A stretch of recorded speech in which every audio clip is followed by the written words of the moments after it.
In a small rural town where most people drive, how do you make sure that the people who depend on public transportation aren't left behind? Let's go to one of my favorite places in the Netherlands and find out. Hi, I'm Tom. I'm from the Netherlands. Here's a clip of me with a windmill, for proof.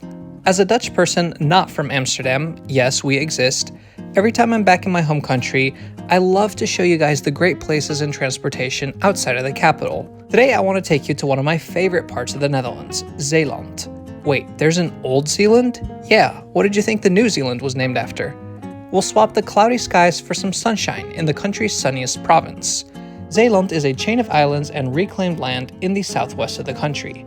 It is protected from the North Sea by a series of super impressive dikes, locks, and surge barriers, known as the Delta Works, made necessary after a devastating flood in 1953, which still leaves its scars in buildings and stories to this day. Currently, this part of the province is connected to the national railway network, served by 3 trains per hour in each direction. But I want to talk about this island north of it, Schouwen-Duiveland.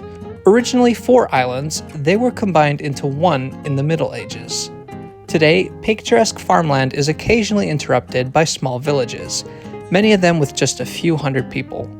I am biased, but I think this is one of the most beautiful places in the world. That's partially because of my family roots here. I have so many childhood memories of feeding my grandpa's chickens and my grandma getting us delicious treats from the bakery, but I think this place is also objectively beautiful. The biggest city on the island is Zierikzee. Big is relative. It has a population of 12,000 people. It's the kind of town where people know each other. Without a train line, and with so many small villages, the primary mode of transportation here is to drive or bike. Most people do both, although the cars are small because, well, people prefer for their cars to fit on the narrow roads. But here's what I think is really cool and what I want to show you today. Despite being small, rural, and relatively sparsely populated, for those people who do not drive on this island, the alternative exists and is useful. We're going to get a taste of that here at the Zierikzee bus station, located right outside the city's 14th century gates. Bus service here is operated by a company known as Connection on behalf of the Zeeland government. Buses serve the city, the villages, and the neighboring islands, but today I want to specifically talk about how to get from here to Rotterdam, the Netherlands' second largest city and a gateway to much of the rest of the country. This is a trip that you might take, for example, if you're a university student who lives in one of the bigger cities but is visiting family. We are taking bus 395, which runs directly from Zierikzee to Rotterdam once an hour, every half hour during rush hours, but only on weekdays. It makes just 2 intermediate stops.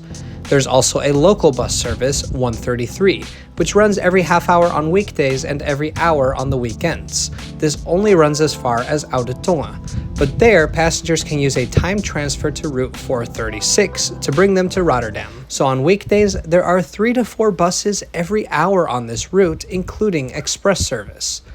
The cost is slightly lower if you take the local route versus the express.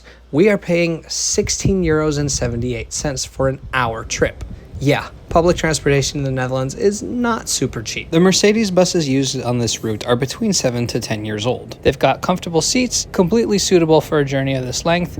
Although I will say the interiors are quite basic, more recently I've been riding buses in the city of Leiden, which is located between Amsterdam and Rotterdam, and living in the States now, it just really makes me wish that American law was different so that agencies could buy buses from foreign manufacturers, because they're just so much nicer. Anyway, as we leave Zierikzee, we follow a street known as the Trambaan, or tram line. And that's actually an interesting nod to history. This island used to have a tram line that connected the different villages. It ran from 1900 until it was damaged in the 1953 floods, and from that point on, all public transportation on Schouwen-Duiveland has been by bus. Anyway, after a brief stop at the Zierikzee SAS bus station, we continue our journey north towards Rotterdam, making only one more intermediate stop at Bruinisse.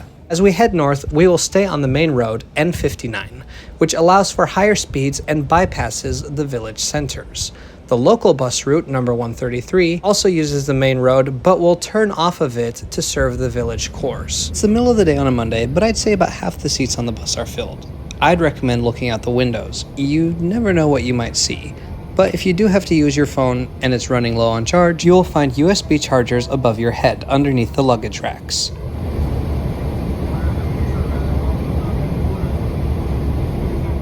We make a stop in Bruinisse, which is located on the north shore of the island of Schouwen-Duiveland. After stopping in the village, you'll drive over a dam to the next island north of us. In the marina, there's an interesting piece of engineering. The bridge over the channel can open and shut, but whenever the bridge is raised, traffic is diverted to a second bridge a bit farther away, so that the flow of traffic is not impeded.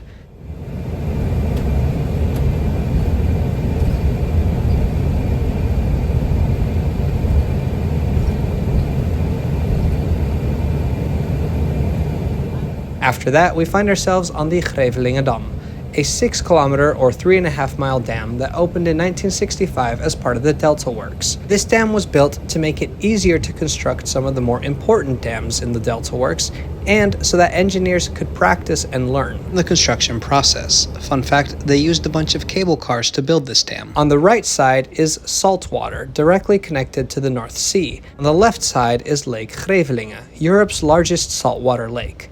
The dams of the Delta Works turned this former sea arm into a lake, which means that there is no more tide. As a result, the water has become very low in oxygen, causing much of the marine life to die. On certain days, the smell of the lake is so strong that when you drive over the dam, you can smell it inside your vehicle. Opinions differ on what to do about this. Some voices call for more seawater to be let in to restore the biodiversity. Others argue that the lake should become a freshwater lake, in light of the serious lack of groundwater that the region faces. After the dam, we are on the island of Schouwen-Duiveland. This island is not a part of Zeeland, but actually part of South Holland, although even my high school geography teacher got that one wrong once. Do not make any stops on this island. We drive all the way across on road N59 until we reach a junction with highway A29, which we then take to Rotterdam. After almost an hour of travel time, we slow down and have entered the city limits of Rotterdam. Our destination is Zuidplein, a major metro station.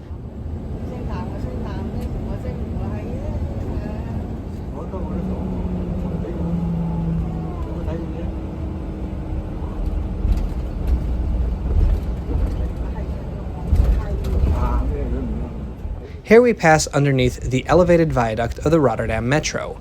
Now, Zuidplein is an incredible station. Besides the metro and many city bus routes, including a museum route that uses historic buses, it is also a hub for regional buses like this one, all of them coming from many different places in the southwest of the Netherlands.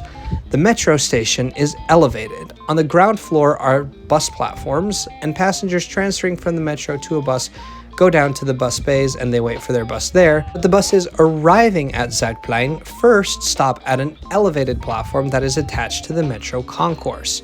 You get off the bus and you're already inside the station. I love this. It's just another way to make the experience as smooth as possible. Now you'll notice that this isn't Rotterdam Central Station, which is where the trains stop on the national network. They serve Zuidplein instead of Central Station because Zuidplein is built to handle these regional buses, and it lets them avoid a slow trip through the city. For the people whose final destination is in or around Rotterdam, the metro can get them where they need to go, and if you are traveling further to cities like The Hague, Utrecht, Leiden, or Amsterdam, it's just a short metro ride to Rotterdam Central where you can transfer to a train. So, to summarize, what I like about this connection is that it gives non-drivers a dignified alternative to make this trip. Some people mistakenly see the Netherlands as a place where nobody drives. That couldn't be farther from the truth. People own cars here and drive a lot. I've been making this specific trip since I was a baby, and I was 25 the first time that I ever made it by public transportation. We always drove. What sets Dutch transportation apart and makes it a model that we can learn from is that for many trips, you don't have to drive. You can do groceries or pick up your kids from school by bicycle. And on a trip like this, where the majority of people do choose to drive, the people who don't can rely on a frequent and fast bus with conveniently located stops. I'm inclined to make a comparison to the United States, where I currently live, but that's hard to do. I mean, what's the best comparison? Look at DC, for example, where I live right now. This is often considered one of the best American cities for urbanism, and there's much I appreciate about my city, but to be fair, many of our urban buses run less frequently than the bus from Zierikzee to Rotterdam. I'm thinking about how hard it is to get from DC to Annapolis. Annapolis is 4 times the size of Zierikzee, and it's about 10 miles closer to DC than Zierikzee is to Rotterdam. Yet, there's only 2 Flixbuses a day plus 10 commuter buses, but those only run in one direction during rush hour. Am I saying that there are no good intercity transit bus connections in the US or anywhere outside the Netherlands? No. Am I saying that every bus in the Netherlands is perfect? Of course not. Please see this video for what it is. Me appreciating a bus connection that I think is really good because it provides people with a serious alternative to driving. One that teaches us some lessons that we could apply to a lot of different places. Anyway, if you enjoyed this video or learned something new, please subscribe to Trains Are Awesome. I've got another interesting video about buses in the Netherlands coming your way and you won't want to miss it. Thank you so much for watching today. We'll see you next time.